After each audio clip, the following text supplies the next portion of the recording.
স্যারের রুম থেকে বের হতেই দেখে তিনজন ছেলে দাঁড়িয়ে আছে। তিনজন আমাকে দেখে বলল, আসসালামু আলাইকুম স্যার, ভালো আছেন? হুম। বলে সবার নামগুলো জানতে চাইলাম। তিনজনই নাম বললো, কিন্তু এর মাঝে একজন বললো ওর নাম নাকি মাহি।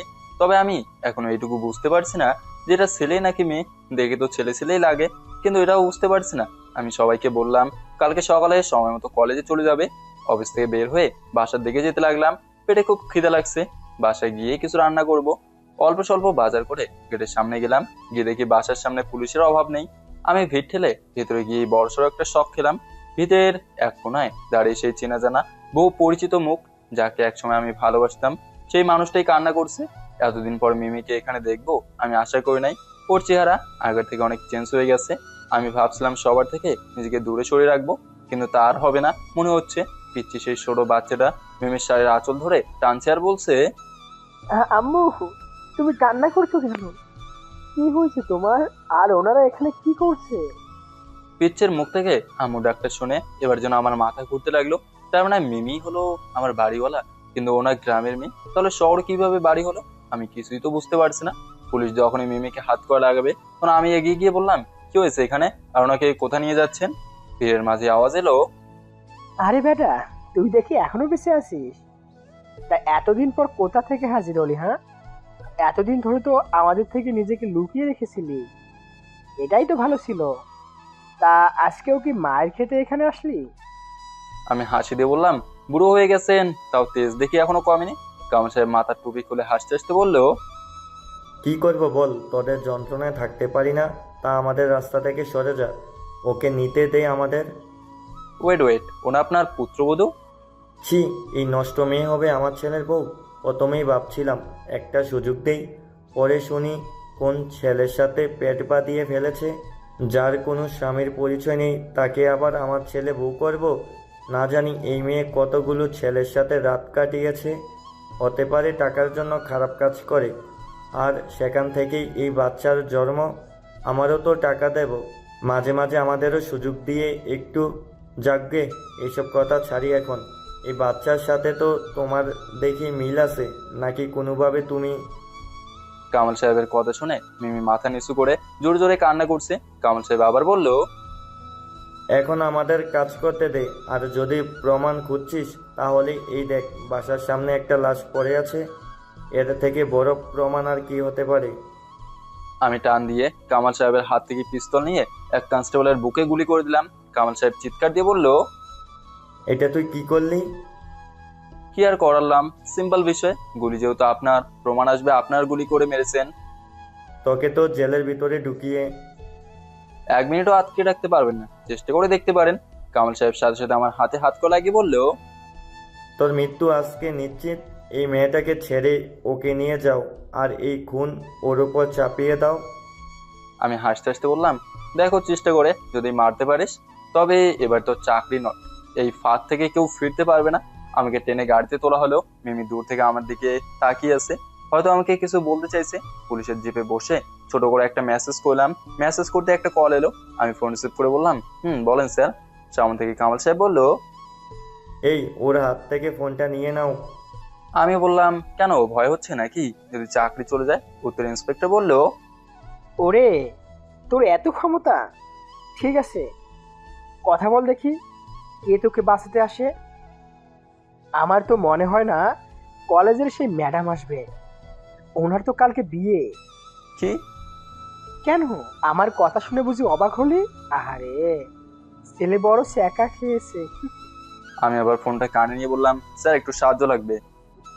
কিছু হবে না, আমি কথা বলছি।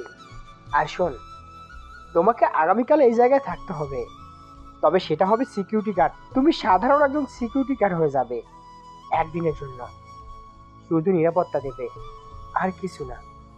স্যার আপনি আমার সম্মান বোঝেন না। প্রথমে দিলেন ছাত্র, পরে ঝালমুড়িওয়ালা, আর এখন আমার মান সম্মান থাকবেই? আমাদের কাজটাই কিছুটা এমন। আগে আমার দেওয়া কাজগুলো পূরণ করো, পরে সম্মানের সাথে সবার সামনে তোমার নাম প্রকাশ করবো। আমি মন খারাপ করে ফোন কেটে দিলাম। থানার সামনে এসে আমাকে টেনে ভিতরে ঢুকিয়ে কামাল সাহেব লাঠি হাতে নিচ্ছে আর বলছে, আগে তোকে আমি মারবো, পরে আমার ছেলে আসবে। লাঠিটা হাতে নিতেই টেলিফোন বাজতে লাগলো। আমি হাসতে হাসতে বলছি, চাকরি আছে নাকি গেছে দেখো। কামাল সাহেব ফোনটা ধরেই ধপ করে চেয়ারের উপর বসে গেল। আমি জোরে জোরে হাসতে হাসতে বললাম, ইস, কয়েকদিন পর বেচারার অবসর হবে আর এখনই চাকরি চলে গেল। আহা, আমি তো মেনে নিতে পারলাম না। কষ্টে আমার বুকটা ফেটে যাচ্ছে। বুকটা ফাইটটা যায়। বন্ধু যখন বউ লইয়া এই যা। আমি আবার এই কষ্টের মাঝে কি বাজে গান গাইলাম। কামাল সাহেব কিছুক্ষণ মাথাটা নিচু করে কান্না করলো। চোখের পানি মুছে কনস্টেবলকে ইশারা করে বললো আমাকে ছেড়ে দিতে। আমি জেলের ভেতর থেকে বের হয়ে বললাম, আমি তো আগেই বললাম আমাকে জেলের ভেতরে ঢুকে রাখতে পারবি না। এইটুকু কারণে আমার চাকরি নিয়ে নিলি? আমি তোকে চিনি, খুব ভালো করেই চিনি, কিন্তু কে বা কাদের সাথে তুই জড়িত আমি জানি না। বুড়ো বয়সে এসে চাকরি চলে গেল। আমি যতদিন বেঁচে আছি তুই শান্তিতে থাকতে পারবি না। আমার মাথা ফাটানোর জন্য আমার ছেলে তোর পুরো পরিবার ধ্বংস করেছে। এখন চিন্তা কর, আমার চাকরি চলে গেলে এতে তোর কি করতে পারে? আমি মাথা থেকে একটা চুল ছিঁড়ে বললাম, তুই আমার একটা চুল ছিঁড়তে পারলে ছিঁড়ে দেখা। ভদ্রতার খাতিরে চুল বললাম, তবে মনে মনে আপনি এখন স্যার যেটা চিন্তা করছেন আমি ওটাই বললাম। আর একটা কথা, তোর নাকি একটা মেয়ে আছে কি? আমার মতলব বোঝা গেল? কামাল সাহেব রাগের টেবিলে আঘাত করলো। আমি হাসি দিয়ে বললাম, ওলে স্যার, দেখি খুব বেশি রাগ করছে, তো আমাকে আবার মারবেন নাকি স্যার? এখান থেকে চলে যা বলছি। আমি পিছনে একজন কনস্টেবলের গলা চেপে ধরে বললাম, মনে পড়ে 5 বছর আগে তোদের সাহায্য নিয়ে ওর ছেলে আমার পরিবার শেষ করছে। এই পুরো থানার আমি অস্তিত্ব রাখবো না। এক রাতে পুরো থানার পুলিশগুলোকে খুঁজে খুঁজে এখানে এনে মারবো। আর এক একটাকে এমন অবস্থা করবো যে মানুষ বলবে এখানে না একটা থানা ছিল, এটা কোথায় গেল? অস্তিত্বহীন থানা হবে এটা। আসি স্যার, ভালো থাকবেন। শেষ দিনটা আপনার ভালো গেল না স্যার, এজন্য আমি অনেক অনেক দুঃখিত। মাফ করে দেবেন স্যার আমাকে। আমি হাসতে হাসতে থানা থেকে বের হয়ে গেলাম। রেস্টুরেন্টে গিয়ে খাবার খেয়ে অল্প কিছু খাবার প্যাক করে নিলাম। বাসার সামনে নেমে দেখি সবকিছু একদম স্বাভাবিক, নিরাপদ। দারোয়ান আমাকে দেখে বলল, সাহেব, আপনি জেল থেকে আসলেন কিভাবে? নাকি পালিয়ে চলে আসছেন? আরে না, পালিয়ে আসিনি। আমাদের ম্যাডাম খুব ভালো, কিন্তু পুলিশ স্যারেরা খুব খারাপ খারাপ কথা বলে গেল। খারাপ লোকেরা সবসময় খারাপ কথা বলে, বুঝলে? বাসার ভেতরে ঢুকবো তখন অচেনা নাম্বার থেকে একটা কল এলো। আমি ফোন রিসিভ করে বললাম, হ্যালো কে? ওপাশ থেকে আওয়াজ আসলো, স্যার, আমি মাহি। বড় স্যার বলেছে আমরা এখন যেন সেই বাসা থেকে ঘুরে আসি। আশেপাশের পরিবেশ দেখে যেন বুঝতে পারি কোথা থেকে হামলা হতে পারে। ফোন রাখো, এখন যেতে পারবো না। বড় স্যারের অর্ডার আছে, আপনি না গেলে উনি আমাদের শাস্তি দিবেন। প্লিজ স্যার, নতুন নতুন চাকরি হয়েছে, এটা চলে গেলে। হয়েছে হয়েছে, আর কিছু বলতে হবে না। তোমার স্যার আমাকে পাগল বানিয়ে দেবে। দেশে আসলাম আজকে, আর আজকে আমাকে দিয়ে এত কাজ করাচ্ছে। মেরে ফেলবে নাকি আমাকে? শুধু জ্বালা আর জ্বালা। তোমরা গাড়ি নিয়ে চলে যাও, আমি একটা রিক্সা নিয়ে আসছি। ধন্যবাদ স্যার আপনাকে। আমি ফোন কেটে দিয়ে দারোয়ানের হাতে খাবারগুলো দিয়ে বললাম, একটা তুমি খেয়ে ফেলো, আর বাকিগুলো তোমার ম্যাডামকে দিয়ে দেবে, ঠিক আছে? আরে স্যার, আমার লাগবে না। খেয়ে ফেলো, আমি আসি। রিক্সা উঠে ঠিকানা দেখে দিতে রিক্সাওয়ালা বললো, মামা, আর বলতে হবে না, এটা তো মেয়রের বাসা। কিন্তু আপনার এখানে কিসের কাজ? আমার তো মনে হয় আপনি দরকারে গিয়ে বলতে চান, তবে লাভ হবে না।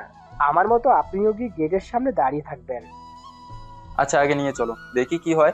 রিক্সা যেখানে গিয়ে থামলো সেই বাসাটা থেকে আমি একদম বোকা হয়ে গেছি। তাহলে কি স্যার আমাকে এখানে আসতে বলছে? আমি রিক্সা থেকে নেমে বড় স্যারকে কল দিলাম। রিসিভ করে বললো, গিয়েছো কি তোমরা? এই আপনি কার বাসায় পাঠালেন স্যার? কেন, কোনো সমস্যা কি? সমস্যা নেই, কিন্তু এখানে বিয়ে কার? মেয়রের বোনের। পাত্রীর নাম কি জানেন স্যার? নামটা কি যেন বললো? ও হ্যাঁ, রিয়া রিয়া। ওর নাম হচ্ছে রিয়া। আর এই মেয়েটাই নাকি সেই কলেজের প্রিন্সিপাল। আমি স্যারের ফোন কেটে দিয়ে রাস্তার এক পাশে বসে পড়লাম। স্যারের কথা শুনে আমার ভেতরে যেন কেমন কেমন করছে।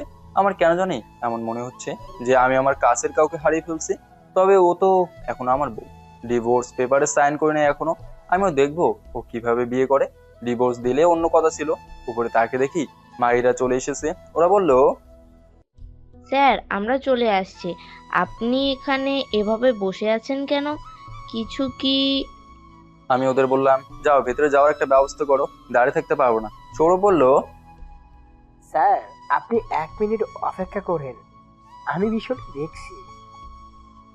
আমি আগে নিজেকে ভালো করে ঢেকে নিলাম, যাতে ওরা কেউ আমাকে চিনতে না পারে। চিনে ফেললেই তো সমস্যা। আমি এবার আমার খেলা খেলবো। বহুদিন আগে প্রতিশোধের একটা বই লিখেছিলাম, ওটা কি এত সহজে ভুলে যাব? খেলা তো সবে মাত্র শুরু হতে যাচ্ছে, ডেমো সহকারে দেখাবো। গেটের কাছ থেকে ডাক পড়লো, স্যার চলে আসেন, হয়ে গেছে। আমি গেটের কাছে গিয়ে বললাম, তোমরা চারদিকটা একটু ভালো করে দেখো, আমাকে ফলো করার দরকার নেই। আমি হেঁটে হেঁটে বাসার ভিতরে চলে গেলাম। গিয়ে দেখি রিয়ার বড় ভাই বসে বসে টিভি দেখতে এসে নিউজ। এই শালা তাহলে মেয়র হয়ে গেছে, বাবা। রিয়ার বড় ভাই বলল, আপনাদের কি? আমি উত্তরে বললাম, আমাদের পাঠানো হয়েছে, আমি এখন সবকিছু ঘুরে ঘুরে দেখবো। আবার কেউ আমার কাজে বাধা দেবে না তো? আপনার কণ্ঠ কেমন যেন আমার কাছে চেনা চেনা লাগছে। আমি কি আপনার মুখ দেখতে পারি? আমি এখানে কাজ করতে এসেছি, আমাকে দেখে কি করবেন? সো আমাকে আমার কাজ করতে দেন। এই কথা বলে আমি উপরে উঠতে লাগলাম।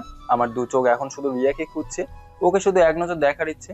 রিয়ার রুমের দিকে তাকিয়ে দেখলাম ও ভিতরে নেই, হয়তো কলেজে আছে। আমি আমার মতো কিছু কাজ করে সবাইকে বিদায় দিয়ে বাসার উদ্দেশ্যে রওনা দিলাম। বাসায় গিয়ে গোসল করে বিছানার উপর গিয়ে বসলাম। ঠিক তখন দরজার কাছ থেকে আওয়াজ আসলো, আঙ্কেল, আঙ্কেল, আমি কি ভিতরে আসবো? আরে এ তো দেখি মিমির মেয়ে। আমি হাসি দিয়ে বললাম, আম্মু আসো ভেতরে।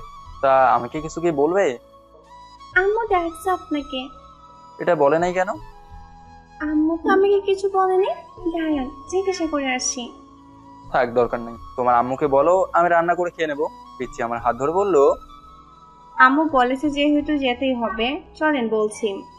এখন আবার কোন বিপদে পড়লাম, কি আর করবো। পিচ্ছিকে কোলে নিয়ে সামনে যেতে লাগলাম।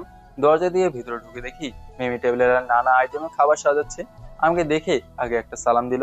আমি সালামের উত্তর দিতেই মিমি আমার কাছ থেকে ওর মেয়েকে নিয়ে বলল, আমার মতো খারাপ একটা মেয়ের কাছে আসছেন, জানতে পারলে মানুষ খারাপ বলবে। নিচে বসে চুপচাপ খেয়ে নিন। আমি মিমির কথা না শুনে সোফায় বসে বললাম, পুলিশ অফিসার কামাল সাহেব যা বলে গেল সবকিছু সত্যি কথা? এক্সকিউজ মি, আপনি কি? আপনাকে তো আমি চিনি না। আপনি আমার ভাড়াটিয়া, এই হিসাবে প্রথম দিন আপনাকে খাওয়ানোর আমার কর্তব্য। ঠিক আছে, চেনো নাই যেহেতু চিনতে হবে না। আমি না থাকলে তো? আমি জেলে থাকলে বা আপনার কি হতো? কি আর হবে, কিছু না। তাহলে? আমার এখন আসলেই তোমার চরিত্রের উপর সন্দেহ হচ্ছে। একটা গ্রামের মেয়ের এত টাকা কিভাবে হয়েছে, আবার স্বামীও নাই? একসময় আমিও কাউকে এমন অপবাদ দিয়েছিলাম। ওই কথাই বলে না, সমস্ত মানুষের সময় আসে। মিমি, সত্যি কি তুমি? কি শুনতে চান আপনি? হ্যাঁ, আমি নিষিদ্ধ কাজের সাথে জড়িত। আমি আমার গতর বিক্রি করি। তাতে যদি আমি খারাপ মেয়ে হয়ে থাকি, তাহলে আমি খারাপ। লাগবে না আমার কাউকে। আমি একা একাই ভালো আছি। আমি যাওয়ার পর হঠাৎ করে কি এমন হলো যে তুমি এই রাস্তায়? আমি প্রথমেই বলেছি আপনি আমার জন্য অপরিচিত। এই জন্য আপনাকে আমি কিছু বলতে চাই না। তোমার একটা মেয়ে আছে মিমি। মিমি এবার গলায় জোর লাগিয়ে বলল, আমি বলছি না আপনি আমার জন্য অপরিচিত। খেয়ে দিয়ে বিদায় হন বলছি। আমি দাঁড়িয়ে বললাম, বিরক্ত করার জন্য সরি ম্যাডাম, মাফ করে দেবেন। আর আমার বাসায় খাবারের অভাব নেই, আসি। মিমির কোল থেকে পিচ্চি মেয়েটা বলল, আঙ্কেল, আপনার দেওয়া বিরিয়ানিগুলো খেতে খুব ভালো ছিল, ধন্যবাদ আপনাকে। আমি পিচ্চির কথা শুনে হাসি দিয়ে রুম থেকে বের হলাম। মনে মনে শুধু এটাই চিন্তা করছি যে এক সময় আমার জন্য পাগল ছিল, আর আজকে এই মেয়েটা এই রাস্তায় কিভাবে, কি নাকি ও টাকার নেশে অন্ধ হয়ে গেছে, কি জানি বাবা, কি বলবো। রুমে গিয়ে ঘুমিয়ে গেলাম। রাতে ঘুম থেকে উঠে বাসা থেকে বের হলাম। এখন আমি রিয়ার সাথে দেখা করব, দেখি ও কি বলে। আমি রিয়ার বাসার সামনে গিয়ে খুঁজতে লাগলাম কিভাবে ভেতরে ঢোকা যায়। এই তো মনে হয় রাস্তা খুঁজে পেয়েছি। পাশে পড়ে থাকা মইটা নিয়ে রিয়ার রুমের জানলার কাছে চলে গেলাম। জানালা রিয়া খোলাই রাখছে, হয়তো যাতে বাতাস ভিতরে ঢুকতে পারে। আমি জানলা দিয়ে লাফিয়ে ভিতরে চলে গেলাম। গিয়ে দেখি রিয়া এক পাশ ফিরে শুয়ে আছে। আর এখন তো আমার কোনো সমস্যা নেই যে আমি রিয়ার পাশে শুতে পারবো না। ওকে এখনো যেহেতু ডিভোর্স দিই নাই, সেই হিসাবে তো ও এখনো আমার বউ। আমি ধীরে ধীরে বিছানায় উঠে রিয়ার পাশে শুয়ে পড়লাম। ও শরীর থেকে আলাদা একটা ঘ্রাণ ভেসে আসছে, চুল থেকে পানি পড়ছে, হয়তো কিছুক্ষণ আগেই গোসল করছে। আমি রিয়ার ঘাড়ে হাত দিয়ে বললাম, এই যে রিয়া ম্যাডাম, আপনি কি জেগে আছেন নাকি ঘুমিয়ে গেছেন? আমার কথা শুনে রিয়া লাফ দিয়ে বিছানা থেকে উঠে পড়লো। কে কে? আরে ম্যাডাম, নিচে থাকুন। রিয়া আমার কণ্ঠ শুনে আমার দিকে তাকিয়ে চোখ বড় করে ফেললো। হয়তো ও ভাবতেও পারছে না যে আমি এতদিন পর ফিরে আসবো। তা মিস রিয়া ম্যাডাম, ভালো আছেন আপনি? রিয়া ম্যাডাম তোতলাতে তোতলাতে বললো, ভালো আছি। তুমি? এই তো ম্যাডাম, মোটামুটি ভালো আছি। রিয়া ম্যাডাম বিছানা থেকে উঠে গিয়ে ওয়াশরুম চলে গেল। কিছুক্ষণ পর চোখে মুখে পানি দিয়ে এসে বিছানার এক কোনায় বসে বলল, তা বাইরের দেশে দিনকাল কেমন গেল তোমার? সেই পিচ্চি ছেলেটা দেখি এখন অনেক বড় হয়ে গেছে, চেহারাও পরিবর্তন হয়েছে, দেখেও চেনা যাচ্ছে না। সবাই কি সবসময় একরকম থাকে ম্যাডাম? তো আপনার কি খবর বললেন না তো? শুনলাম কালকে নাকি আপনার বিয়ে। তো তো তুমি কিভাবে জানো? এত তোতলাতে হবে না। আমাকে ডিভোর্স দিয়ে তো নতুন কাউকে বিয়ে করবেন। হুম, যাও যাও, ডিভোর্স লেটার পেয়ে যাবে তুমি। এখন মনে হচ্ছে আগে থেকে একটু ভালো হয়েছো। যাক, ভালো হলেই ভালো। মানুষ কি বলে জানেন ম্যাডাম? মানুষের বিয়ে নাকি একবারই হয়। প্রথম বিয়ে ভেঙে গেলে নাকি কপালে অশান্তি লেগেই থাকে। ভাবছিলাম আপনার সাথে আমি সংসার করব না, কিন্তু এখন আমার মত পরিবর্তন হয়েছে। বিদেশ থেকে এসে মাথাটা মনে হয় গেছে না? কালকে আমার বিয়ে আর আজকে এসব বলছো? বলছি তো, ডিভোর্স লেটার পেয়ে যাবে তুমি। আমি সাথে সাথে রিয়ার চুলের মুঠি ধরে ওর ঠোঁটের কাছে আমি মুখ নিয়ে বললাম, জীবনে বহু জায়গায় আমি ঠকে এসেছি।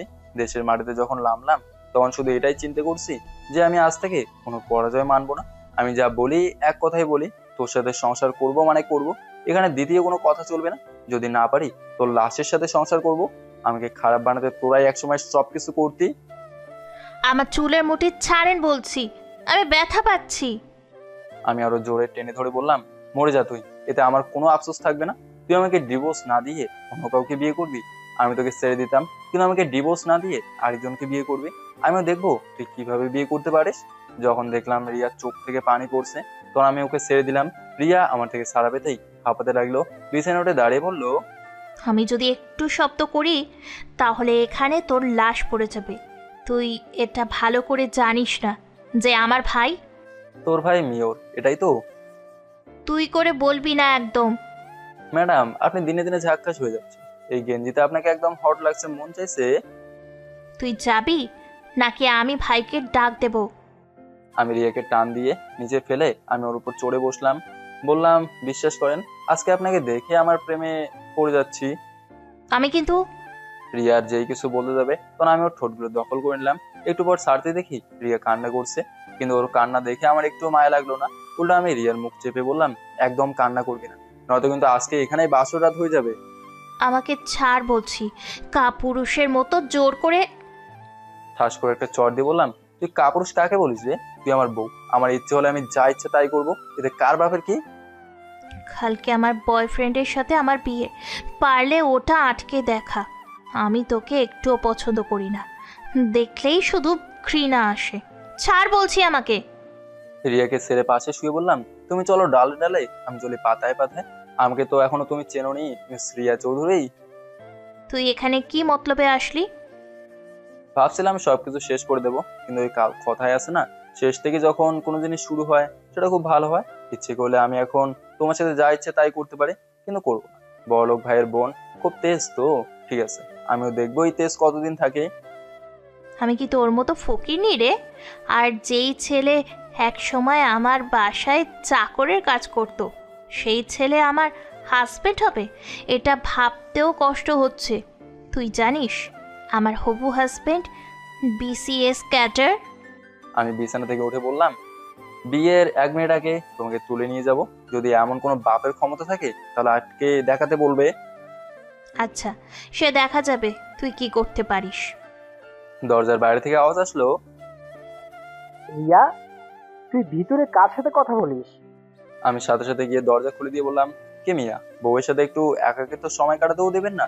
রিয়ার বড় ভাই চোখ লাল করে বলল, রিয়া, কি হচ্ছে এখানে? আর এই ছেলে এখানে কি চায়? কিছু না ভাইয়া, ও এসেছে আমাদের ডিভোর্স নিয়ে কথা বলতে, চলে যাচ্ছিল, তুমি আসলে দেখে যায় নাই। রিয়ার কথা শুনে রিয়ার ভাই আমার দিকে তাকিয়ে বলল, বেশি উড়বি না, ডানা কেটে বস্তায় ঢুকিয়ে নদীতে ফেলে দিব, কেউ ভুলতেও পারবে না। এই পর্যন্ত বলে রিয়ার বড় ভাই চলে গেল। রিয়ার ভাই যেতে রিয়া বলল, দেখো লাদেন, আমি তোমাকে ভালো করে বুঝিয়ে বলি, তুমি আমার ছাত্র, আমি তোমার শিক্ষক। আমাদের বিয়ে একটা অ্যাক্সিডেন্ট ছিল মাত্র।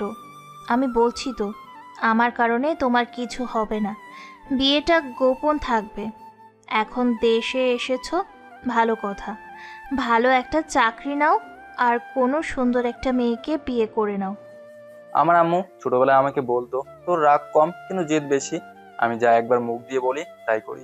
আপনার দ্বিতীয় কারোর সাথে বিয়ে হবে না, কথাটা মিলিয়ে নিয়েন। রিয়া ম্যাডাম এবার আমাকে টেনে বিছানায় বসিয়ে বলল, পাগলামো করো না, তোমার বয়স আর আমার বয়সে অনেক ব্যবধান, এই জন্য বললাম তুমি তোমার মতো লাইফ এনজয় করো।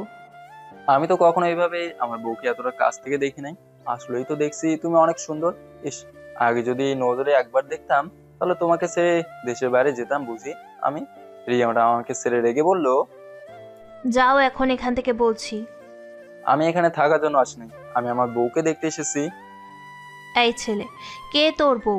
আমি বলছি না ডিভোর্স দিয়ে দেব। ডিভোর্স দিলেই বা কি হবে, আমি তো সাইন করব না। এমন মামলায় ভিতরে ঢুকিয়ে দেব, সারা জীবন 14 শিকের ভিতরে থাকতে হবে। আমাকে তো এখনো চেনন নাই, আমি কি জিনিস কসম করে বলছি কালকে আমার আসল রূপ দেখতে পারবেন। যা ইচ্ছে তাই কর গিয়ে, এখন সর আমার সামনে থেকে। ম্যাডাম এই গেঞ্জিতে কিন্তু আপনাকে খুব। রিয়া ম্যাডাম আমার এই কথা শুনে সাথে সাথে ওড়না দিয়ে শরীর ঢেকে বলল, তোর বাবা মা কি তোকে একটুও ভদ্রতা শেখায় নাই? এভাবে রেগে যান কেন ম্যাডাম? ইস, আপনাকে যদি একটু জোরে ধরে রাখতে পারতাম নিজের কাছে তাহলে কতই না ভালো হতো গো। তুই এই মুহূর্তে এখান থেকে যা, নয়তো দেখ আমি কি করি। কে সে আগের মতোই গুলি করবেন? আমি তোর বড় বোনের কাছে বিচার দেব। এই পৃথিবীতে এখন আমার গার্ডিয়ান বলতে কেউ নেই, আমি একাই। প্লিজ, আমি হাত জোর করে বলছি, এখন যা। আজকের পর থেকে মনে হয় না যে এই বাসার কাছাকাছি আসতে পারবি। সে তো সময় বলে দেবে ম্যাডাম, ভালো থাকবেন, আসি। আমি আবার সে আগের মতোই নিচে নেমে গেলাম। রাত অনেক হয়ে গেছে, এখন বাসায় যাই। গেটের কাছে যেতেই দারোয়ান বলল, কি সাহেব, আসছেন তাহলে? ম্যাডাম তো বললো আপনার নাকি দেরি হবে। হবে, তবে সেটা শুধু মাঝে মধ্যে। এখন শোনেন চাচা, আপনাকে আমি কি বলি, তখন ওই যে পুলিশ বললো কথাটা, সেটা কি সত্যি? কি বললো সাহেব আপনাকে? আমি এখানে 3 বছর ধরে চাকরি করছি, কিন্তু একদিনেও ওনার নামে খারাপ কিছু শুনিনি। তবে হঠাৎ করে উনি এত কিছুর মানে কিভাবে হলো, তাই তো বলছে সবাই। আমি কোনো একভাবে শুনছি ম্যাম সাহেব নাকি কাকে বাবা বলে ডাকছিল। ওনার কোনো সন্তান না থাকায় উনি মারা যাওয়ার পর এই সব কিছু হয়েছে আমাদের ম্যাডামের। বুঝলাম। আচ্ছা চাচা থাকো তুমি, আমি ভেতরে যাই। আমি ভেতরে গিয়ে কাপড় চেঞ্জ করে বসে আছি, রান্নাও করিনি কিছু। কি খাবো এখন? দরজার বাইরে থেকে আওয়াজ আসলো, আঙ্কেল, আঙ্কেল, আপনি কি ভিতরে আছেন? আসি। আম্মু আসো। দরজা দিয়ে মিমি আর ওর মেয়ে ভেতরে আসলো। মিমি ওর মেয়েকে বলল, আম্মু, জিজ্ঞাসা করো উনি খেয়েছে নাকি। মিমির কথা মতো পিচ্ছি আমাকে সেই একই কথা বললো। আমি জবাব দিলাম, ব্যাচেলার মানুষ, কাজ করে সময় পায় না, আবার রান্না করবো কখন। তবে আম্মু তুমি এখন গিয়ে ঘুমিয়ে পড়ো, যাও। মিমি এবার সরাসরি আমাকে প্রশ্ন করলো, বাজার করেছেন তো? করছি অল্প। যান বাড়িওয়ালা ম্যাডাম, গিয়ে ঘুমিয়ে পড়েন, আমার জন্য জেগে থাকতে হবে না। মিমি ওর মেয়েকে কোলে থেকে নামিয়ে বলল, আমাদের বাসায় তো আর খাবে না। ঠিক আছে, আমি রান্না করে দিয়ে যাচ্ছি। দেখো মিমি, মানুষ ভাববে। কি আর বলবে, আমি খারাপ মেয়ে, আপনার সাথে এই রাত কাটাতে এসেছি। এমনি কত মানুষ কত কিছুই না বলে, এসব শোনার সময় নেই। শুনুন, আমাকে আমার কাজ করতে দেন। আম্মু, তুমি ওনার সাথে একটু খেলা করো। আমি দরজা খুলে দিলাম যাতে বাইরের কেউ আমাকে সন্দেহ করতে না পারে। মিমি সবকিছু সাজাচ্ছে, আমি ওকে প্রশ্ন করলাম, কিছু জিজ্ঞাসা করবো মিমি? আপনি যেই মিমিকে চিনতেন সেই মিমি আরো অনেক আগেই মারা গেছে। শুধু একটা প্রশ্ন জিজ্ঞাসা করবো। মিমি এবার দাঁড়িয়ে বলল, সব কিছু গুছিয়ে রাখলাম, সকালে রান্না করে নেবেন। এখন আমি খাবার দিয়ে পাঠাচ্ছি। আর এই নি, এখানে কিছু টাকা আছে। আমি মিমির মেয়ের হাতে আমার ফোনটা দিয়ে বললাম, আম্মু তুমি বসে গেম খেলো, ঠিক আছে? আমি পিচ্চির হাতে ফোনটা দিয়ে মিমির হাত শক্ত করে চেপে ধরে বললাম, ভালো করে বলো কি হয়েছে। এক কাজ করেন, আমাকে মারতে পারবেন? মরলে আমি অনেক খুশি হতাম। মানুষের এসব নানান কথা শুনতে আমার আর ভালো লাগে না। আমার আমার সামনে আমার মেয়েকে বলে, আম্মু তোমার মাকে বলো আমাদের সাথে এক রাত থাকতে, তাহলে আমরা তো এমন একটা বাচ্চার উপহার দিতে পারি। আজকে আমি সবার চোখে খারাপ, কিন্তু মানুষ আমার মনের খবরটা জানে না। আমি যদি খারাপ হতাম তাহলে। আম্মু, আম্মু, আমার ঘুম পেয়েছে। মিমি চোখের পানি মুছে ওর মেয়েকে কোলে নিয়ে বলল, আমার সাথে রাগ করলে আর কি আর হবে। খাবার নিয়ে নিন, না খেয়ে থাকলে শরীর খারাপ করবে। আসি। মিমি শোনো। প্লিজ আমাকে আর বিরক্ত করবেন না। আমি আর এসব নিতে পারছি না। যদি কোনো সমস্যা হয় আমাকে বলো, আমি বিষয়টা দেখছি। আমার কারণে পুরো একটা পরিবার আমার চোখের সামনে ধ্বংস হয়ে গেল। এখন আর কাউকে কিচ্ছু বলি না। আমি চাই না আবারও আমার জন্য কেউ বিপদে পড়ুক। মিমি দরজা দিয়ে ওর মেয়েকে নিয়ে বের হয়ে চলে গেল। আমি শুধু এটাই চিন্তা করছি, মিমির কি হয়েছে, ওর অতীত সম্পর্কে আমার জানতে হবে। মিমি গিয়ে আমার জন্য বুয়াকে দিয়ে খাবার পাঠিয়েছে। আমি হালকা পাতলা খেয়ে দিলাম এক ঘুম। সকালে টুং টুং শব্দে ঘুম ভাঙলো। ঘুম ঘুম চোখে আমি ফোন রিসিভ করে বললাম, হ্যালো, কে? ওপাশ থেকে জোরে ধমক দিয়ে বললো, তোমাকে বলছিলাম কি, আর করলে কি, 9টা বেজে গেছে আর এখনো তুমি রুমের ভিতরে ঘুমিয়ে আসো। তুমি কি দেশে কাজ করতে এসেছো নাকি মজা করতে এসেছো? সরি স্যার, আমার মনে ছিল না। বুঝলাম না আজকে হঠাৎ করে আমার কি হয়েছে। আমি এখন এই বাসা থেকে বের হচ্ছি, কিন্তু ওরা কোথায়? ওরা বিয়ে বাড়িতে তোমার জন্য অপেক্ষা করছে, একটার পর একটা ফোন দিচ্ছে তোমাকে। তুমি নাকি ফোন রিসিভ করো না। তাড়াতাড়ি যাও। স্যার যাচ্ছি, তবে আজকে যে বললেন কলেজে। ওখানে পরে গেলেও হবে, সময় বহুত পরে আছে। ঠিক আছে স্যার, আমি এখন এই বাসা থেকে বের হচ্ছি। আমি তাড়াতাড়ি রেডি হয়ে দৌড়ে রুম থেকে বের হচ্ছি। গেটের সামনে দেখি মিমি দাঁড়িয়ে আছে। আমি আর ওর দিকে নজর না দিয়ে একটা রিক্সা নিয়ে রওনা দিলাম। আমাকে এখনই যেতে হবে, কিন্তু আমি আজকে এত বেশি ঘুমিয়ে পড়লাম কিভাবে? গেটের সামনে গিয়ে হালকা করে ইশারা করলাম আর আমাকে ভেতরে যেতেই দিল। ভেতরে গিয়ে ওদের সবাইকে খুঁজে বের করলাম। মাইকে আমি বললাম, শোনো আমি কি বলি। আমি আমার মতো করে ওদের বুঝিয়ে দিলাম কি কি করতে হবে। আননোন নাম্বার শুধু একটা মেসেজ করলাম, যেখানে লেখা ছিল রিয়ার হবু স্বামীকে যেন ভালো একটা নিরিবিলি জায়গায় নিয়ে যাও। আমি রিয়াকে নিয়ে আসছি। ওদের না বিয়ের খুব শখ, ওইটা আমি ভালো করেই মেটাবো। আমি আমার মতো করে চারপাশের পরিবেশ দেখছিলাম। রিয়ার ভাই শুধু দূর থেকে আমার দিকে তাকিয়েছিল, কিন্তু মুখ ঢাকা থাকার কারণে তেমন চিনতে পারেনি। যখনই শুনলাম জামাই এসে গেছে, তখন আমি তাড়াতাড়ি রিয়ার বড় ভাইয়ের কাছে গিয়ে বললাম, স্যার ইমার্জেন্সি, আমাদের ব্যবস্থা নিতে হবে। আপনার বোন হয়তো আগে কারোর সাথে ঝামেলা করছিল, বাইরে হাজার হাজার ছেলে পিস্তল নিয়ে দাঁড়িয়ে আছে। আপনারা কেউ যদি বাইরে যান তাহলে মরলে আমাদের কোনো দোষ নেই। আমি কনেকে নিয়ে একটা নিরাপদ জায়গায় চলে যাচ্ছি, বাকি সদস্যরা চলে আসলে ব্যবস্থা নেবো। ঠিক তখন স্যার কল দিল। আমি ফোন রিসিভ করে বললাম, স্যার বলেন। তুমি যেখানে আছো তাড়াতাড়ি আমার বাসায় এসো। আমার মেয়েকে কে বা কারা তুলে নিয়ে গেছে। কিন্তু স্যার এখানে। আর এসব ফেলে রাখো, মরে যাক পারলে। তুমি তাড়াতাড়ি আসো। আমি ফোন কেটে দিয়ে বললাম, এটাই তো চাইছিলাম আমি স্যার, যাতে আপনি আমাকে সন্দেহ করতে না পারেন। আমি কানের সামনে গিয়ে বললাম, ম্যাডাম, আমরা হলাম নিরাপত্তাকারী, পুরো বাসার শত্রুরা ঘিরে ফেলেছে, আমাদের এখনই বের হতে হবে। রিয়া আমাকে উল্টো বললো, তুই কে রে? তোর কথা শুনবো? আমি হলাম মেয়রের বড় বোন। আমার বিয়েতে আবার ঝামেলা? ইম্পসিবল, এটা কখনো হতে পারে না। পিছন থেকে রিয়ার বড় ভাই এসে বলল, বোন, রাগ করিস না, ওনার সাথে চলে যা। উনি উপর মহল থেকে এসেছেন, ওনার সাথে থাকলে তোর কোনো ক্ষতি হবে না। আমি যেহেতু সুযোগ পেয়েছি সাথে সাথে বললাম, এখানে আপনার জন্য আসা ম্যাডাম, আপনি হলেন প্রধান, আর আমরা থাকাকালীন যদি আপনাকে তুলে নিয়ে যায় তাহলে বিষয়টা কি হলো ম্যাডাম বলুন? সবার আগে আপনার নিরাপত্তা ম্যাম। রিয়া ম্যাডাম এবার রাজি হয়ে বললো, ঠিক আছে, ভাইয়া যেহেতু বলছে যাবো। রিয়াকে বিয়ের সাজে এখনো দেখি নাই। ওর মুখের উপর শাড়ির আঁচল পড়ে আছে। আমি হাতে ইশারা করতেই সাথে সাথে শূন্য থেকে একটা গুলি এসে দেওয়ালে লাগলো। আমি এই সুযোগটাকে কাজে লাগিয়ে বেহুশ করে স্প্রে মেরে দিলাম। আর ওরা দুই ভাই বোন একটু পর আপনা আপনি ধপ করে নিচে পড়ে গেল। আমি আগে থেকে নিজের সুরক্ষা করে রাখছি। আমি তাড়াতাড়ি উঠে রিয়াকে কোলে নিয়ে পিছনের দরজা দিয়ে বের হয়ে দিলাম। ভিতরে এসে আবার রিয়ার ভাইয়ের মুখে একটু পানি দিলাম। রিয়ার বড় ভাইয়ের জ্ঞান ফিরতে আমাকে বললো, আমার বোন কোথায়? আমি মাথায় হাত দিয়ে বললাম, আমাদের লোকরা সবাই চলে এসেছে। এখান থেকে আপনার বোনকে তুলে নেওয়ার ক্ষমতার কারণে, কিন্তু এখানে অজ্ঞান হবার ওষুধ দিয়ে লোকে, নাকি আপনাদের পরিবারের কেউ? রিয়ার ভাই আমার কলার চেপে ধরে বলল, তুই কি করবি না করবি এটা আমি জানি না, আমার বোনকে ফিরিয়ে এনে দে। রিয়ার ভাইয়ের হাত ছাড়ে বললাম, আমি কি তোর বাপের টাকায় কেনা গোলাম? যা বলবি আমি তাই করব। তুই যদি আমার চাকরি খেতে পারিস তাহলে খেয়ে দেখা যা। তুই এখানকার মেয়র হলে আমার এতে কি করব? আর কি বা করার? আমি সাথে সাথে সবাইকে নিয়ে বাসা থেকে বের হয়ে গেলাম।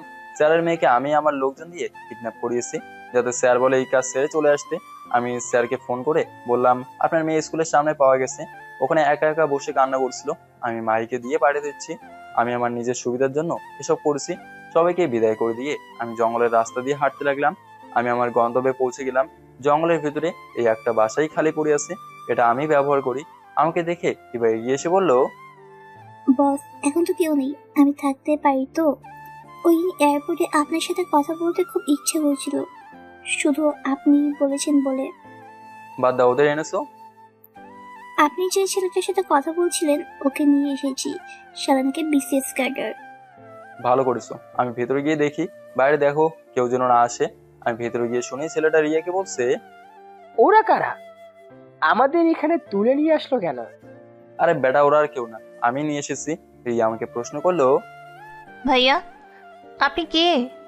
আপনার সাথে আমার কিসের শত্রুতা যে আমাদের তুলে নিয়ে আসলেন? আজকে আমাদের বিয়ে, অথচ আমি মুখ থেকে মাছ ছুড়ে বললাম, দেখতো যেন নাকি। রিয়া আমাকে দেখে চোখ বড় বড় করে বলল,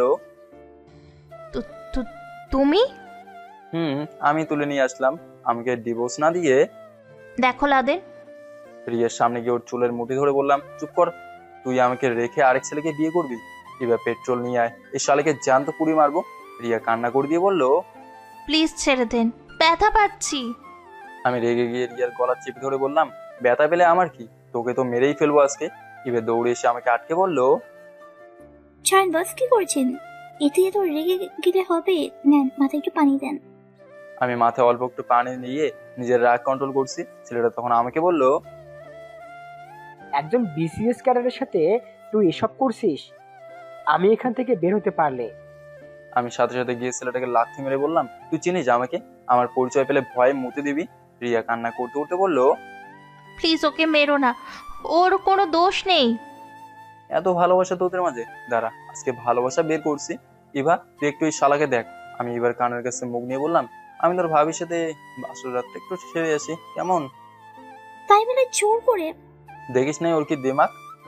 বস, আমাকে কি কোনোভাবে ওই ছেলের সাথে বিয়ে দেওয়া যাবে? ছেলেটাকে আমার খুব পছন্দ হয়েছে, আমি পরে আপনার মতো জোর করে সবকিছু আদায় করে নেব। পছন্দ হলে কাজীকে ডেকে নিয়ে আয়, ততক্ষণ আমি আমার বউয়ের সাথে খেলি। কি খেলবেন বস? এত বুঝতে হবে না। আমি রিয়ার সামনে গিয়ে দেখি ও ভয় এখনো কান্না করছে।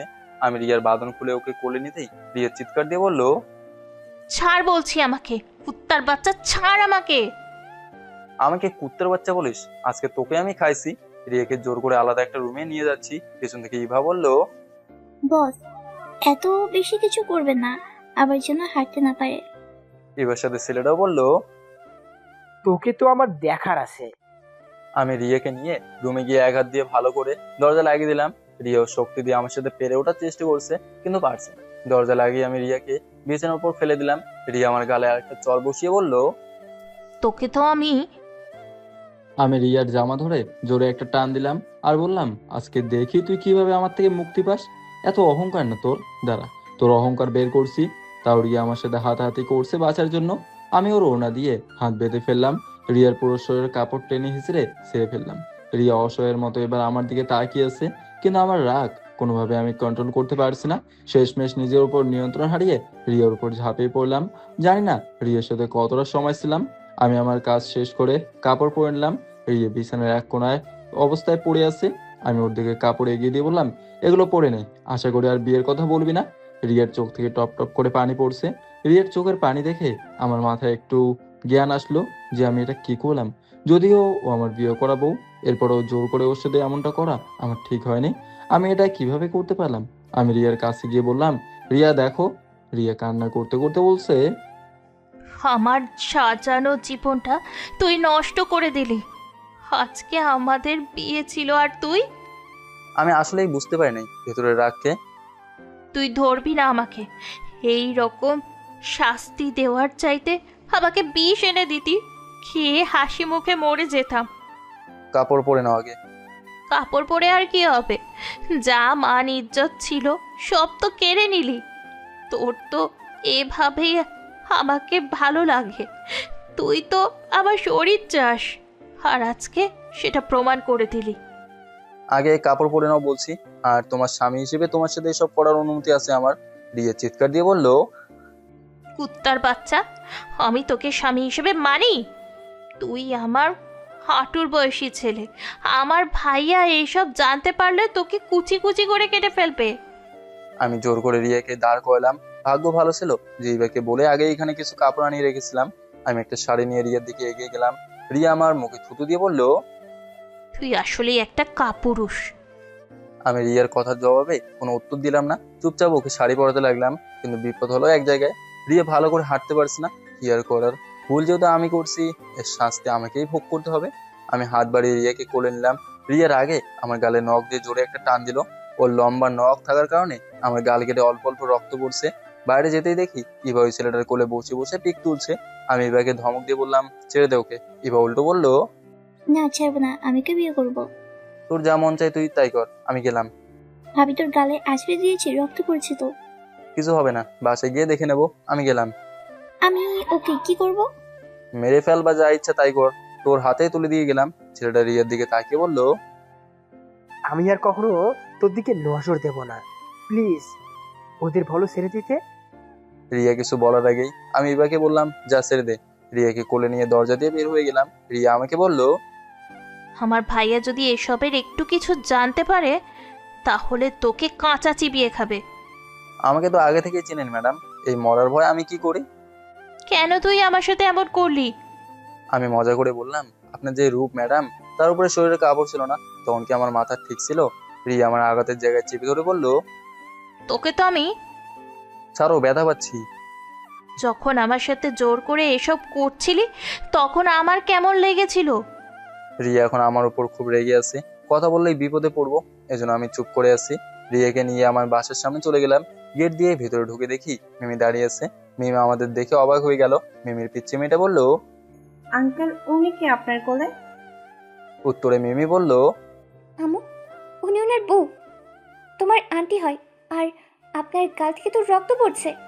আমি ওদের কথার উত্তর না দিয়ে সাইড কাটিয়ে আমার রুমে চলে গেলাম। রিয়া একা একা বলল, বাহ বাহ, ভালোই তো, এখন দেখছি একটা বাচ্চাও আছে। তুই আমার সাথে এমনটা না করলেও পারতি। আমি রিয়াকে রুমে নিয়ে নিচে নামিয়ে বললাম, আমি দেশে এসেছি একদিন হলো, আর বাসায় খুঁজতে এসে দেখি ও আমার বাড়িওয়ালা। এখন বলো কেমন লাগছে? রিয়া চেয়ার থেকে আস্তে করে দাঁড়িয়ে বলল, আমাকে একটা লাঠি এনে দিবি? আমি রিয়ার কথা মতো ওকে একটা লাঠি এনে দিলাম। রিয়া লাঠি হাতে পেয়ে আমাকে ধপ ধপ করে মারতে লাগলো। আমি এক জায়গায় চুপচাপ দাঁড়িয়ে ওর মার খাচ্ছি, যদি আমাকে মেরে ওর রাগটা একটু কমে যায়। একসময় রিয়া হাঁপিয়ে কান্না করতে করতে লাঠি ফেলে চেয়ারে বসে বলল, কেন এমন করলি তুই? আমার জীবন থেকে আমি সব কিছু হারিয়ে ফেলেছি, আমি এখন কি নিয়ে বাঁচবো? আমি নিচে বসে রিয়ার দুই পা হাত দিয়ে জড়ে ধরে বললাম, আমি জানি না কিভাবে কি করলাম, এখন আমি বুঝতে পারছি আমি ভুল করেছি। রিয়া, আমার ভুল হয়ে গেছে। ছাড় আমাকে বলছি। আমার জীবনটা কেন এইভাবে যাচ্ছে? দেশের বাইরে ছিলাম, একটু ভালো ছিলাম, আর দেশে এসে এমন হচ্ছে। রিয়া আমার চুল টেনে ধরে বলল, আমি তোকে ছাড়বো না, জায়গায় গুলি করে মারবো। তুই আবার দেশ ছেড়ে চলে যা। আমি এবার দাঁড়িয়ে হাসি দিয়ে বললাম, এবার আর কোথাও যাবো না, মরতে তো একদিন হবেই। যাও গোসল করে এসো, তুমি সুস্থ হলে তোমাকে ফিরে দিয়ে আসবো। আমাকে ব্যবহার করে আমাকে রাস্তায় ছুড়ে দিবি? কাজ শেষ, এখন আমার দরকার নেই। তুমি যদি কালোবাজারের যৌনকর্মীদের সর্দার হও, তারপর যদি আমাকে বলো আমি আবার তোর সাথে সংসার করব, আমাকে ফিরিয়ে নিবি, তখন শুধু আমার একটাই উত্তর আসবে, হ্যাঁ। তবে আমি কখনো তোমাকে ডিভোর্স দিতে পারবো না, তুমি মানো আর না মানো। আমাকে ওয়াশরুম পর্যন্ত এগিয়ে দিয়ে আয়। আমি রিয়াকে ওয়াশরুম পর্যন্ত এগিয়ে দিয়ে এলাম। আমি এখন বিছানায় বসে শুধু রিয়ার জন্য চিন্তা করছি, আমি কি আসলেই কাজটা ঠিক করলাম? যখন ভুলের ভিতরে থাকি তখন ভুল মনে হয় না, আর ভুল করা শেষ হলেই মনে হয় আয় হায় আমি কি করলাম। এর মাঝে আবার ফোনটা বেজে উঠলো। আমি ফোন রিসিভ করতে ওপাশ থেকে ইভা বলল, বস, আমার তো আবার মাঠে নামতে চেয়েছি। শুনলাম রাসেল নাকি আমাদের ভয়ে আরো শক্তিশালী কোনো মুসলিমের সাথে হাত মিলিয়েছে। ওর সাথে নাকি সবসময় একজন শক্তিশালী সিকিউরিটি গার্ড থাকে। আর ওর বাবা কামাল সাহেব কোথায় যেন উধা হয়ে গেছে। এবার মনে হয় বড় একটা কিছু করতে চলবে স্যার। এক কাজ করি বা, একটা ছেলেকে মেরে রাসেলের বাসার সামনে ঝুলে রাখ। ওয়াশরুমের দরজার আওয়াজের শব্দ শুনে আমি ফোন কেটে দিলাম। রিয়া আমার শার্ট প্যান্ট পরেছে, আমি দৌড়ে গিয়ে ওকে ধরলাম। রিয়া আমার দিকে একবার তাকিয়ে আবার চোখ নিচু করে দিল। রিয়া বিছানায় বসে আমাকে বলল, আমার একটা কথার জবাব দিবি? বলেন ম্যাডাম। তুই কি জন্ম থেকেই খারাপ? মেয়েদের সাথে ডলাডলি ঘষাঘষি না করলে তোর দিন যায় না? আমাকে বলতি, কিছু টাকা দিতাম, একটা খাঁটি ইনটেক মেয়ে এনে দিতাম, অন্তত আমার সম্মানটা তো থাকতো। হয়তো ভুলে আমাদের বিয়ে হয়েছে, এখানে আমার একটা মত অমতের বিষয় তো আছে। তুই আজকে আমার সাথে যা করলি এটা তো ধর্ষণের আওতায় পড়ে। সত্যি করে বল, এর আগে কয়টা মেয়ের সাথে এমন করেছিস? কিছু খাবেন কি ম্যাডাম, নিয়ে আসবো?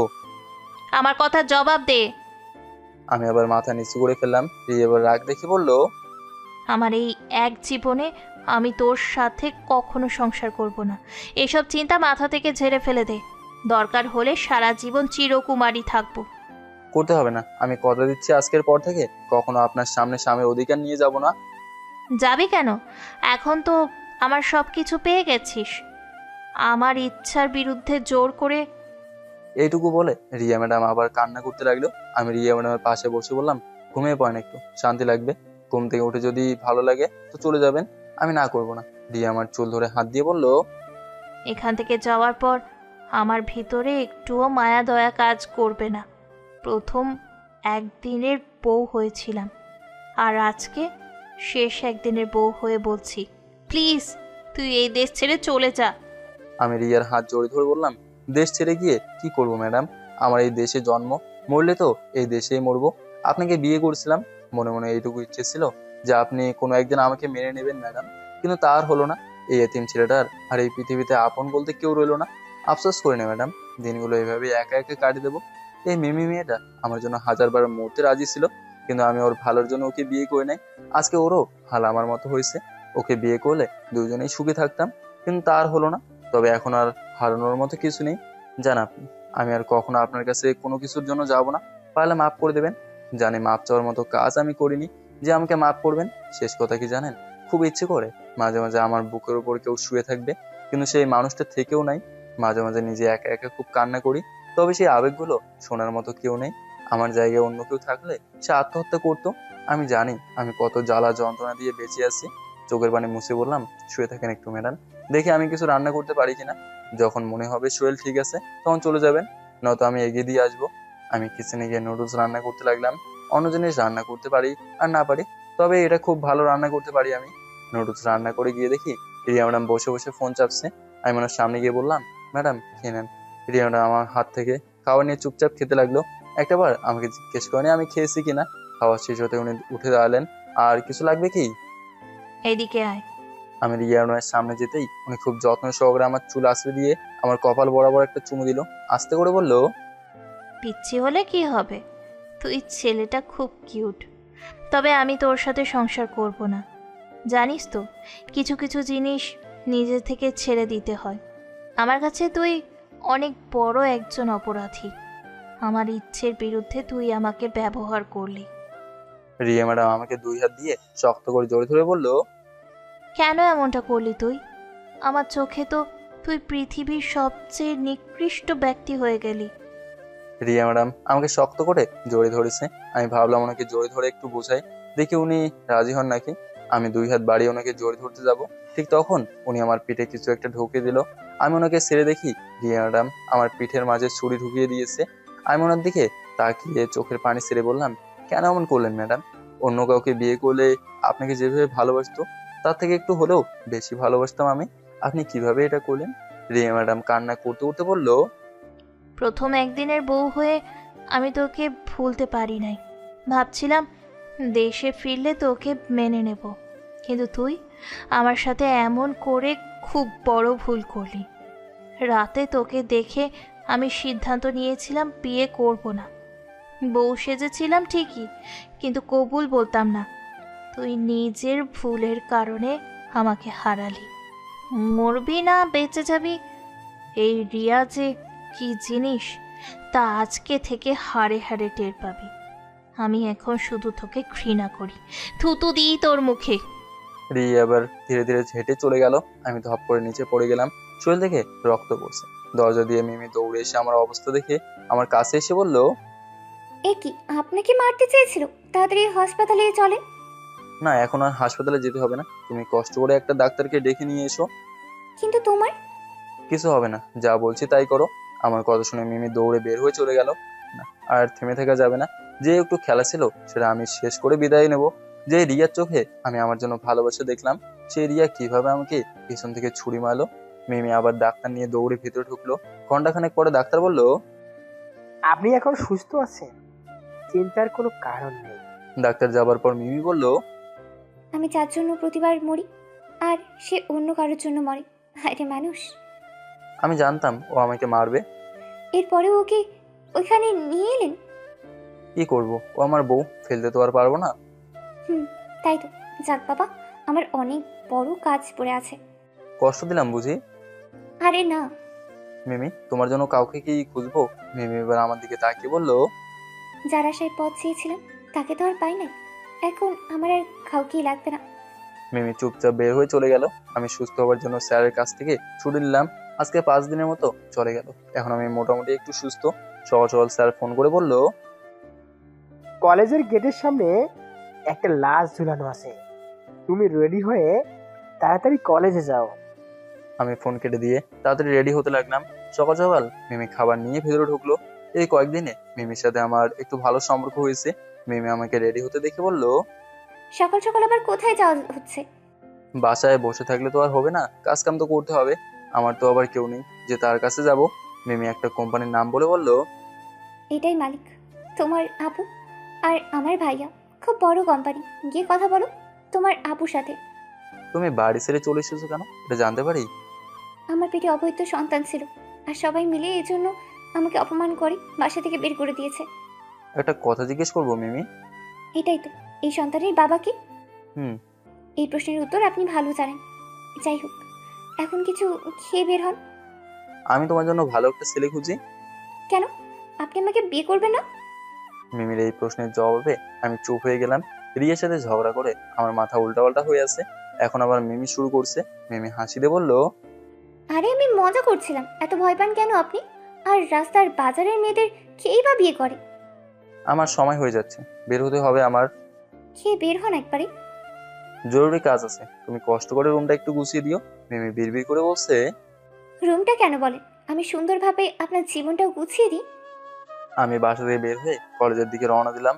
কলেজের গেটের সামনে গিয়ে দেখি আমার পুরাতন বন্ধু প্লাস শত্রু পাভেলের লাশ উপরে ঝোলানো আছে। আশেপাশে সবাই খুব ভিড় করছে। ভিড়ের এক কোণে দেখি রিয়াও দাঁড়িয়ে আছে। ও এখনো আমাকে ভালো করে দেখেনি। এর মাঝে পুলিশের গাড়ি চলে এলো। গাড়ির ভেতর থেকে যে ইন্সপেক্টর নামলো তাকে দেখে আমি আবার নিজের চোখকে বিশ্বাস করতে পারছি না। রিয়ার যমজ বোন, তাহলে থানার নতুন অফিসার। রিয়ার যমজ বোন সবাইকে সরিয়ে লাশ দেখতে লাগলো।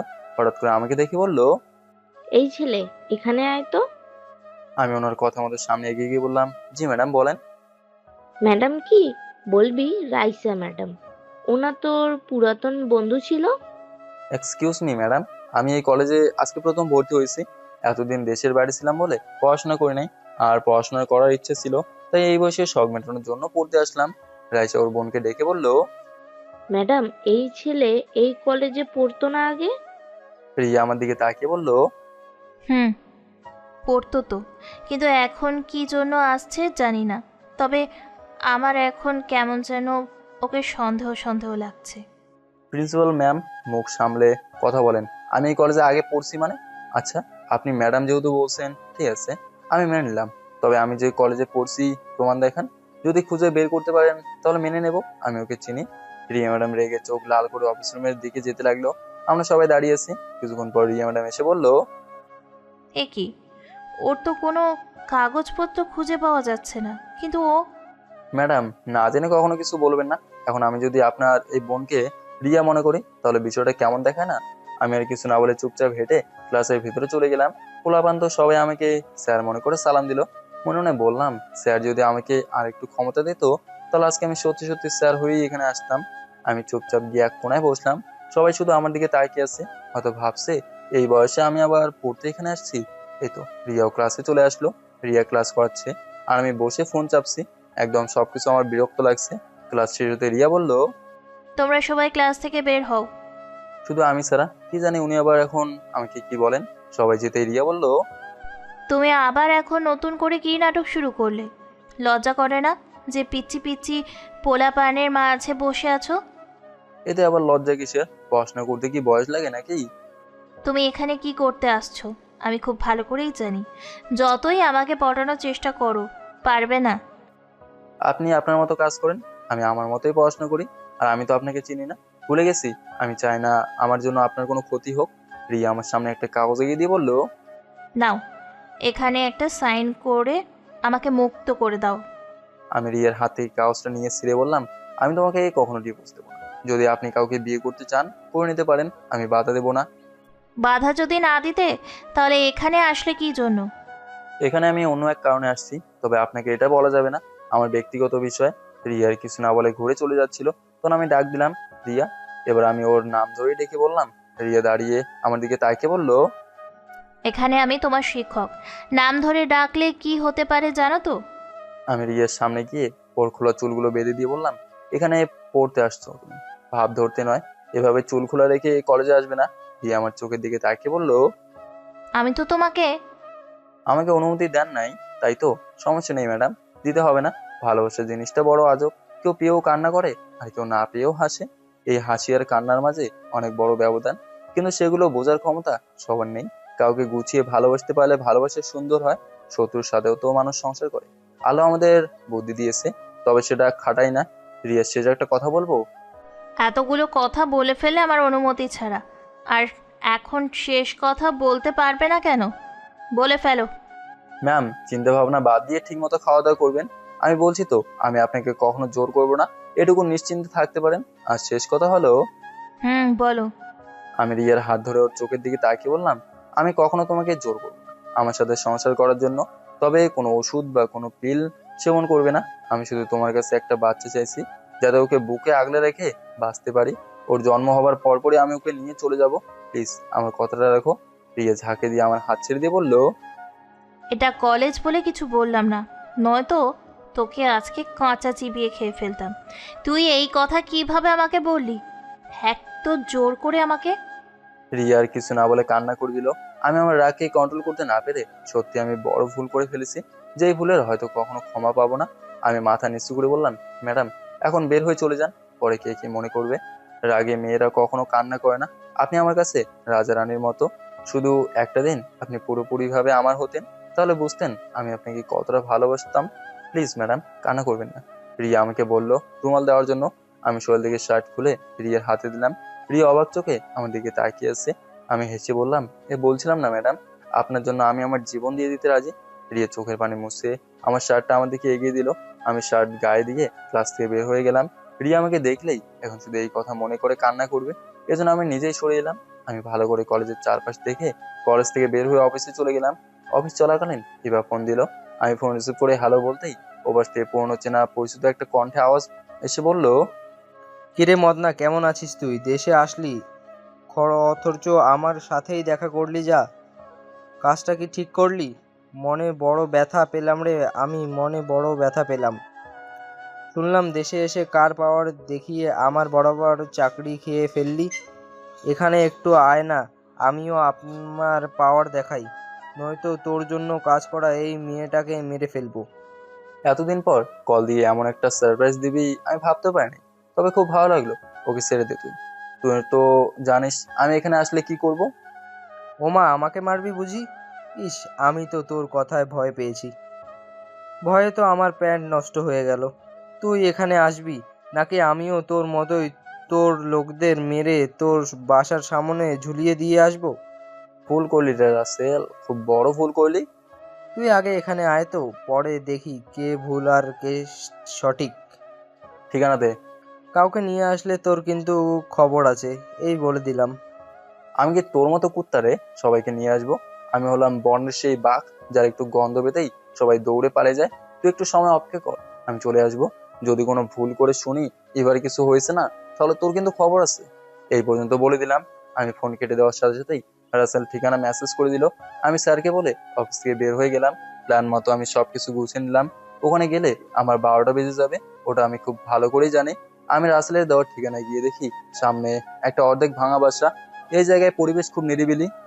এই জায়গার পরিবেশ দেখে আমার যা বোঝার দরকার তা বুঝে গেলাম। ধীরে ধীরে বাসার ভেতরে চলে গেলাম। বাসার ভেতরে গিয়ে দেখি মাঝে একটা চেয়ার ইভাকে বেঁধে রাখা হয়েছে। ইভার মুখে কাপড় থাকার কারণে ও আরো কোনো কথা বলতে পারছে না, শুধু আ করছে। আচমকা একটা আওয়াজ আসলো, কিরে, তাহলে শেষমাসে তোর সাথে আমার দেখা হয়েই গেল?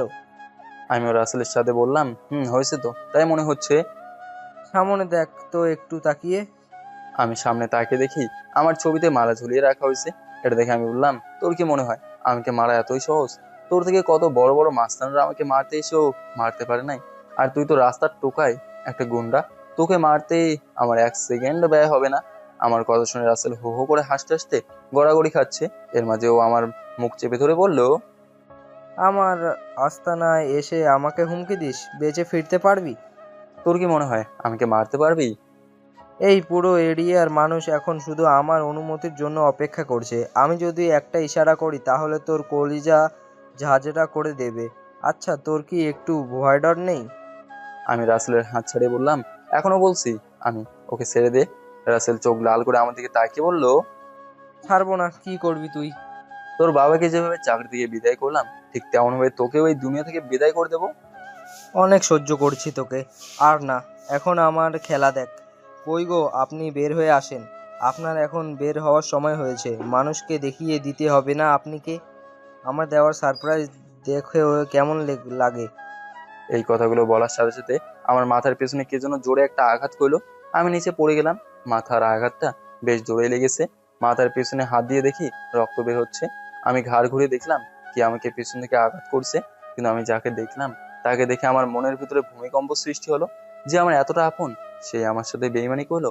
রাসেল আবারও হো হো করে হাসতে হাসতে বলল, কিরে, ট্যাক্সি খেয়ে গেলি নাকি? তোর বউ তোকে মারলো, বিষয়টা কেমন হয়ে গেল তাই না? আমি তো আগেই বলেছিলাম তোর কাছের কেউ আমার বডিগার্ড হবে, আর এখন দেখ তাই হয়েছে। আমি মাথায় হাত দিয়ে দাঁড়িয়ে বললাম, কেন রিয়া, কেন? আমি কি এতটাই খারাপ যে শেষমেশ তুমি এই রাসেলের সঙ্গ নিলে? রিয়া আবার হাতে থাকা রডটা নিয়ে আমার মাথায় বসিয়ে দিল। মাথার রক্তে পুরো মুখ ভিজে যাচ্ছে। রাসেল আবার বলল, কি কষ্ট হচ্ছে না খুব? আমি শরীর থেকে শার্টটা খুলে মাথায় বেঁধে চার হাত পা চারদিকে দিয়ে নিচে বসলাম। বললাম, মাথা নিচু করে, কার জন্য আমি এতদিন কি করলাম? আমাকে স্বামী হিসেবে মানে না, আমিও ওকে না করছি। তাই বলে রাসেল আমার সামনে বসে বলল, কি কষ্ট হচ্ছে না খুব? কষ্ট হলে কি হবে বল? মেনে নিতে তো হবেই, কিন্তু আমার মাথায় এটা আসছে না, এই মেয়ে এত বড় একটা কলেজের প্রিন্সিপাল হয়ে আমার বডিগার্ড কেন? এটা বলতে পারছিস? রাসেলের কথা শুনে আমি যা বুঝলাম যে রিয়ার এত টাকা থাকার পরেও কেন রাসেলের বডিগার্ড হবে। এখানে কোনো না কোনো কারণ তো অবশ্যই আছে। আমাকে সেগুলো খুঁজে বের করতে হবে। আমি এবার দাঁড়িয়ে বললাম, এতক্ষণ তুই তোর খেলা দেখালে, এবার আমি আমার খেলা দেখাবো, দেখবি? তুই আর কি দেখাবি? তোর কাছে দেখানোর মতো কি বা আছে?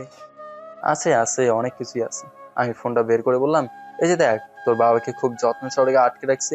রাইসা, শালি আমার, কই তুমি? এদিকে আসো তো। আমার কথা শুনে রিয়ার জমজ বোন একটা পিস্তল হাতে নিয়ে দরজা দিয়ে ঢুকে বলল, দুলাভাই, আপনি আমাকে এখন বললেন আসার জন্য, আমি তো সেই কখন থেকে আপনার ডাক শোনার জন্য অপেক্ষা করছি। ইস আপু, আপনাকে মেরে কি করেছে? আপু, কাজটা কি ঠিক করলি? রায়শা, তুই ওকে এভাবে সম্মান দিয়ে দুলাভাই বললি কেন? দুলাভাই বললো না তো কি বলবো? আমি কয়েকদিনের জন্য বেড়াতে দেশের বাইরে গিয়েছিলাম, তখন আমার দেখা হয় দুলাভাইয়ের সাথে। যতই আমি উনার সাথে রেগে কথা বলি, কিন্তু উনি মানুষটা বেশ ভালো। আর আমি মূলত উনার জন্যই এই জবটা পেয়েছি। আমার ইচ্ছেগুলো উনার জন্য পূরণ হয়েছে। আপু, তুই হঠাৎ রাসেলের সাথে হাত মিলিয়ে নিলি, এটা কি ঠিক করলি? রায়শা, তুই কিন্তু আমার থেকে বেশি বুঝিস না, এখান থেকে সরে আয়। রাইসা আমার সামনে দাঁড়িয়ে বলল, তুই হয়তো দুলাভাইকে চিনতে পারিস নাই, তবে আমি ঠিকই চিনেছি। যদি মারতে হয় তো আমাকে মার। রাসেল পিস্তল হাতে নিয়ে আমার দিকে তাক করে বলল, অনেক কাহিনী হয়েছে, আর না, এবার খেলা শেষ। রাসেল আমাকে গুলি করার আগে সাথে সাথে শূন্য থেকে একটা গুলি এসে রাসেলের হাত থেকে পিস্তল উড়িয়ে দিল। দরজা দিয়ে আবারও একটা মেয়ে ভিতরে ঢুকলো, তবে একেবারে ভিন্ন বেশি। রাসেল মুখ কালো করে বলল, মিমি তুমি? মিমি এসে আমার পাশে দাঁড়িয়ে বলল, আমি এখানে আসতে চাইছিলাম না, কিন্তু ওনার ফোন আসায় বেড রেখে এসেছিলাম। আর ওনার অফিসে ফোন করে জানলাম উনি কোথায় নাকি গিয়েছেন। এসব শুনে আমার মন কেমন কেমন যেন করছিল, এই জন্য ওনাকে খোঁজা। আর তোর এত বড় সাহস কীভাবে হয় আমার এক্স বয়ফ্রেন্ডকে মারার? আমি হাসতে হাসতে নিচে বসে বললাম, বলেছিলাম না আমার চাপ তুই সহ্য করতে পারবি না। এবার হলো তো, এখন দেখ আমার ছবিতে মালা পরাবি নাকি তোর ছবিতে তুই নিজেই মালা পরাবি। রাসেল এবার পালানোর কোনো পথ না পেয়ে বলল, সরি, আমার ভুল হয়ে গেছে। তোকে না মারলে তুই ঠিক হবে না। রাইসাকে ইশারা করতেই ও উত্তম মধ্যম পেটাতে লাগলো। ওর অবস্থা খারাপ দেখে বললাম, ছেড়ে দাও ওকে, এবারের মতো যা, পালিয়ে যা। রাসেল দৌড়ে চলে গেল। এবার সারা পেতেই বলল, বস, আমাদের ভাবি যে আপনার সাথে এমনটা করবে আমি মানতে পারি না। উনি কিনা আমাদের সাথে বেইমানি করলেন। তবে আপনি কাজটা আজকে ভালো করেননি, ওকে সরাসরি গুলি করে মেরে ফেলতেন। এবার সবাইকে নিয়ে বাইরে অপেক্ষা করো, আমি তোমার ভাবির সাথে একটু কথা বলি। আমার কথা শুনে সবাই একসাথে বের হয়ে চলে গেল। রিয়া এক জায়গায় চুপচাপ দাঁড়িয়ে আছে, ওর মুখে কোনো কথাবার্তা নাই। আমি উঠে ওর সামনে গিয়ে রডটা সরিয়ে বললাম, কেন এমন করলে রিয়া? আমাকে ভালোবাসো না তুমি? আমি এটা মেনে নিয়েছি, তাই বলে তুমি ওর সাথে হাত মিলিয়ে নিলে? এটা কি ঠিক করলে রিয়া? রিয়া কান্না করতে করতে আমার হাতে ওর ফোনটা দিল। আমি ওর ফোনটা হাতে নিয়ে ভিডিওটা অন করলাম। ভিডিওতে স্পষ্ট দেখা যাচ্ছে রিয়ার গোসল করার ভিডিও।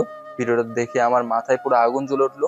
রিয়া কান্না করছে আর বলছে, ওর কথা না শুনলে ও নাকি এই ভিডিও ভাইরাল করে দেবে। আমাকে শুধু বলা হয়েছে আপনাকে যেন আমি মারি, এটুকুই। আর ওর বলা কথাগুলো না শুনলে আমার ভিডিও। রিয়া কান্না করতে করতে নিচে বসে গেল। আমার মাথা তো ভাই পুরো গরম হয়ে গেছে। আমি আমার বউয়ের সাথে যা ইচ্ছা তাই করবো, তাই বলে কেউ দৌড় দিয়ে বাসা থেকে বের হয়ে গেলাম। বাসা থেকে বের হয়ে শুধু বললাম, রাসেল কোন দিক দিয়ে গেছে? মিমি হাত দিয়ে সোজা পথ দেখিয়ে দিল আর বললো ওকে ছাড়বেন না। ও ম্যামের গোপন ভিডিও ধারণ করলো। আমিও দাঁড়িয়ে না থেকে দিলাম এক দৌড়। দৌড়তে দৌড়তে আমি একসময় হাঁপিয়ে গেলাম, কিন্তু ওকে আর আমি খুঁজে পেলাম না। আমার মাথা তো ভাই পুরো নষ্ট হয়ে গেছে। আমি স্যারের কাছে ফোন দিয়ে রাসেলের ছবির নাম ঠিকানা পাঠিয়ে দিয়ে বললাম, এই সবকিছুর পেছনে এই ছেলের হাত আছে স্যার। ওকে দৌড়ে ধরতে গিয়েছিলাম, কিন্তু পাই নাই স্যার। ওকে ঠিক আছে, তুমি এখন বাসায় চলে আসো, বাকিগুলো আমি দেখছি। আমি রাস্তার এক সাইডে বসে গেলাম। আমার মিশন এখন শুধু এই একটাই, রাসেলকে মারা। রিয়ার কোনো দোষ ছিল না, রাসেল ইচ্ছে করে এমন করছে। রাস্তার পাশে চুপচাপ বসে আছি, তখন কে যেন একটা 7 আপ সামনে ধরে বললো, নে এটা খেয়ে নে, একটু ভালো লাগবে। আমি চোখ তুলে সামনে তাকিয়ে দেখি আমার সেই পুরাতন বন্ধু রৌদ্র দাঁড়িয়ে আছে, যে এক সময় আমার বিরুদ্ধে চলে গিয়েছিল। তবে আফসোস শুধু এই জায়গায় ও আমার ভালো একটা বন্ধু হয়ে আমার সাথে বেইমানি করলো। আবার দেখছি ওর মাইক্রোও আছে। ভদ্রতার খাতিরে বললাম, কিরে কেমন আছিস? আমি জানি তুই এই কথাগুলো মন থেকে বলিস নাই, আগে হয়তো খারাপ ছিলাম, এখন ভালো হয়ে গেছি। তোর আপুর কোম্পানিতে কাজ করি, দেখ একটা গাড়িও দিয়েছে। ভালো কর। পাভেলকে তো মেরে ফেললি, এরপর কি আমার সিরিয়াল আসবে? নতুন নতুন চাকরি পেয়েছি, খুব ইচ্ছে ছিল কয়দিন বেঁচে এই দুনিয়াটা দেখবো। তোর কাছে শুধু আমার একটাই অনুরোধ, প্লিজ বন্ধু হিসেবে আমাকে ছেড়ে দে। একটা অটো এসে সরাসরি আমার সামনে এসে থামলো। মিমি আর রাইসা নেমে আমাকে বললো, রিয়া ভাবি লজ্জায় মাথা নিচু করে বের হয়ে চলে গেছে, আর ভাবির পেছনে পেছনে ওর ছোট বোন। কাহিনীটি একটু উল্টোপাল্টা হয়ে গেল না? যেভাবে পারিস রাসেলকে খুঁজে বের কর। মিমি তুমি চলো আমার সাথে। রৌদ্র তুইও যা, পরে তোর সাথে কথা হবে আমার। মিমিকে নিয়ে অটোতে উঠে গেলাম। আমি মিমির দিকে তাকিয়ে বললাম, আমার পেছনে পেছনে না আসলেও পারতে। আপনি ছাড়া আমার আর কে আছে বলেন? হয়তো আপনি আমার না, অন্য কারো, কিন্তু দূর থেকে আপনাকে সুখী থাকতে দেখতে পারলে মনে আলাদা একটা শান্তি কাজ করে। মিমি আমার যদি সম্ভব হতো তাহলে তোমাকে আমি বিয়ে করতাম। আমি আমার এই এক জীবনে কাউকে পাশে পাই নাই যতটা তোমাকে পেয়েছি। মিমি আলতো করে আমার হাত ধরে বললো, আমি সবসময় আপনার পাশে থাকতেই চেয়েছিলাম, কিন্তু আপনি বুঝলেন না। আমি এখন আপনার কাছে কিছু একটা জিনিস চাই, দেবেন? বলো, দেওয়ার মতো হলে ঠিকই দেবো। আপনাকে চাইছি না আমি, যে জিনিসটা পাবো না সেই জিনিসটা চাওয়া বেশ বোকামি হবে। আমি আজকে আমার জীবনের মায়া করে আপনার কাছে যাই নাই। আমি জানি আমি মরে গেলে আপনি আমার মেয়েকে দেখবেন। আমি শুধু এখন এইটুকুই বলতে চাই যে আমার কিছু হলে আপনি আমার মেয়ের খেয়াল রাখবেন। বলেন। এ কি তুমি এসব কি বলছো মিমি? তোমার মাথা ঠিক আছে? মিমি এবার আমার ঘাড়ে মাথা রেখে বললো, মানুষের তো আর বিশ্বাস নাই, কখন কি হয়ে যেতে পারে কেউ বলতে পারে না। আজ এটা কথা বাদ দিয়ে এখন বাসে যাও, আমি দেখি আমার বউ কি করে। আচ্ছা একটা কথা জিজ্ঞাসা করবো, রাগ করবেন না তো? বলো। রিয়া এত আপনাকে অপমান করে, এরপরেও বারবার ওর কাছে যান। রিয়া যদি শত খারাপ হয় তাও তো আমার বউ। বিয়েটা হয়তো ভুল করে হয়েছে, কিন্তু একজন স্বামীর উচিত তার বউয়ের যত্ন নেওয়া। ওর এই দিনে আমি একা ছেড়ে দিতে পারি না। এমনি বেচারের মন মানসিকতা খুব খারাপ। যদি আমার বউয়ের ভিডিও ভাইরাল হয়ে যায় তাহলে মানুষ আমাকে থুতু দেবে। আমি ওর স্বামী হয়েও কিছু করতে পারছি না। রিয়া ঠিকই বলছিল, আমি আসলে একটা কাপুরুষ। মিমি আমার মাথায় হাত বুলিয়ে বললো, মন খারাপ করবে না, আমি আছি আপনার পাশে। আমরা সবাই আপনার হয়ে কাজ করব, ভাবির কিচ্ছু হতে দেব না।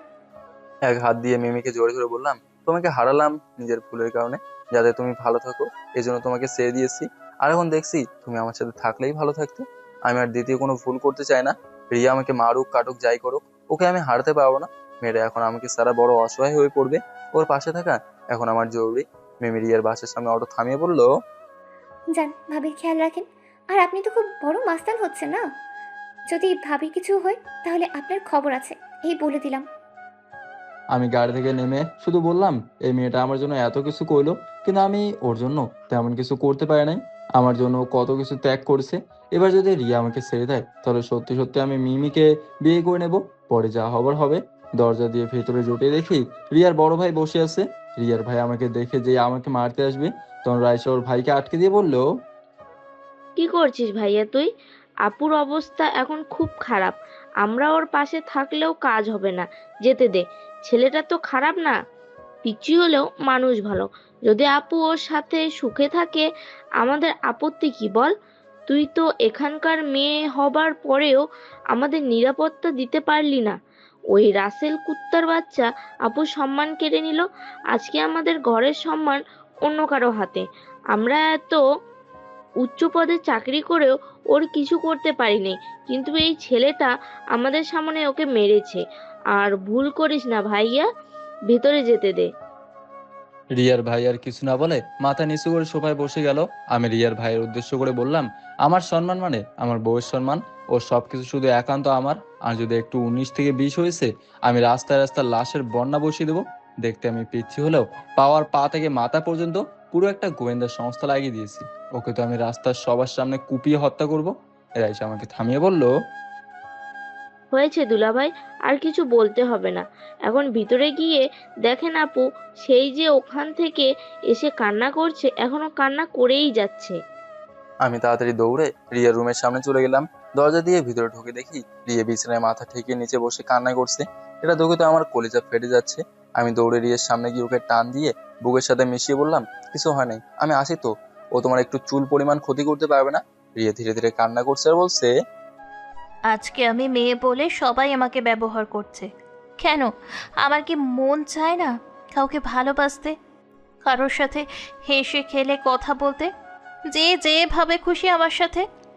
রিয়া হাউমাউ করে জোরে জোরে কান্না করতে লাগলো।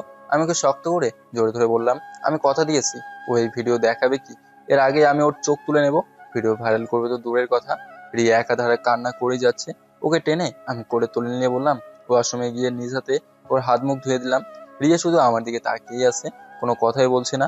আমি ওকে বিছানার উপর শুয়ে দিয়ে ওর মাথা আমার কোলের উপর তুলে আলতো করে মাথার চুল বুনে দিতে দিতে বললাম, একটু ঘুমিয়ে পড়ো। আমাকে একটু বিষ এনে দেন, খেয়ে মরে চাই। কত কত ছাত্রছাত্রী আছে আমার, ওরা যদি কোনোভাবে আমার ভিডিও হাতে পায় তাহলে আমার কি হবে? একবার তো জোর করে আমার সম্মান নিয়ে খেলা করলেন, এখন যদি এমন কিছু হয় তাহলে এই রাসেলকে মেরে আমি ওই জায়গায় নিজে বিষ খেয়ে মরে যাবো। আপনি মরলে কি সব কিছুর সমাধান হয়ে যাবে? আমি বাঁচতে পারবো এই অপবাদ নিয়ে?